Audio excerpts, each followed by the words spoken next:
Hello, friends. Update in the Pocrosk direction. Pocrosk remains a contested, gray zone area. It was yesterday, and it is today. Our military reports more than 200 Russian personnel operating around Pocrosk, mostly in the southern sector. Moscow even staged a symbolic gesture. A Russian flag was placed near the Pokrosk monument. That flag was not planted by infantry but delivered by drone, and Ukrainian drone teams quickly removed it. Drone footage shows the flag tied to the monument. Our forces neutralized it. This was plainly a staged photo op aimed at creating the illusion of a completed encirclement. Russian leaders are pushing that narrative hard. During a recent visit to a military hospital, President Putin publicly claimed Ukrainian troops were encircled and even proposed a temporary ceasefire, inviting journalists, including Ukrainian reporters, to verify the situation. That proposal, however, looks like propaganda designed to manufacture a convincing image rather than reflect the facts on the ground. There is simply no credible evidence of a full encirclement. Pokrosk itself remains contested. Both sides hold positions inside and around the town, and Ukraine still controls key roads in the area.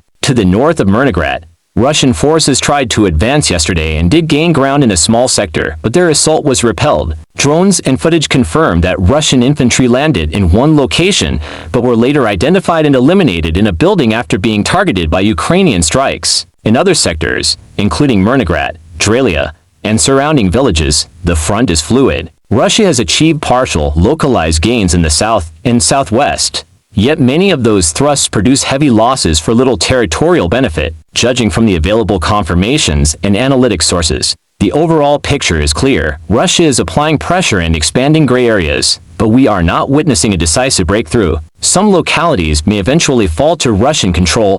I warned about Pokrosk a year ago, but the pace of Russian advance has been slow, and their attrition is significant. Tanks, infantry fighting vehicles, and convoys have suffered heavy losses without delivering proportionate advances. Why does Putin persist? There are several reasons. First, an abrupt ceasefire at current lines would politically and psychologically damage Moscow. It would expose the gap between stated objectives and outcomes and risk unrest at home. Second, keeping a large portion of the armed population mobilized and deployed reduces the risk of an armed, uncontrolled return of veterans and weapons to Russian society. Third, there are geopolitical and personal motives. The Kremlin hopes to preserve strategic gains and the leadership's prestige. Finally, Putin appears convinced he can still achieve his original objectives, so he keeps pressing ahead. On the logistics and strategic side, supply lines matter. Ukrainian forces risk being forced to withdraw where supply routes are severed. Without ammunition, fuel, and food, defense becomes impossible. That reality shapes operational choices on both sides.